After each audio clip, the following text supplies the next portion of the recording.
পরিমাণ মতো কাঁচা আলু নিয়ে মিক্সিতে ভরে একটা মিহি পেস্ট তৈরি করে নিয়েছি। এবার আমি এর মধ্যে দিয়ে দিচ্ছি হলুদ গুঁড়ো, দিয়ে দিচ্ছি হাফ চামচ মতো জিরে গুঁড়ো, আর অল্প একটু লঙ্কার গুঁড়ো দিয়ে দিচ্ছি। আমি এর মধ্যে দিয়ে দিচ্ছি স্বাদ মতো নুন, দিচ্ছি 4 টেবিল চামচ মতো বেসন।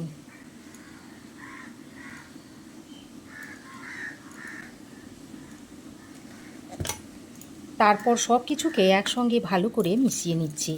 1 চামচ মতো সর্ষের তেল একটু ভালো করে মিশিয়ে নিচ্ছি। ফ্রাই প্যান গরম করে দিয়ে দিচ্ছি বেশ খানিকটা সর্ষের তেল। আলুর ব্যাটারের মধ্যে থেকে 1 চামচ করে নিয়ে এই গরম তেলের মধ্যে বড়ার আকারে দিয়ে দিচ্ছি। লো টু মিডিয়াম ফ্লেমে বড়াগুলোকে উল্টে পাল্টে আমি লালচে করে ভেজে নিয়েছি।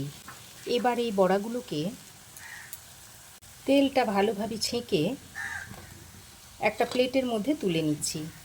দেখুন সব বড়াগুলো ভেজে নিয়েছি, আর দেখতে কত সুন্দর হয়েছে। শুধু মুখে কিংবা চায়ের সঙ্গে বড়াগুলোকে অনায়াসেই খাওয়া যায়।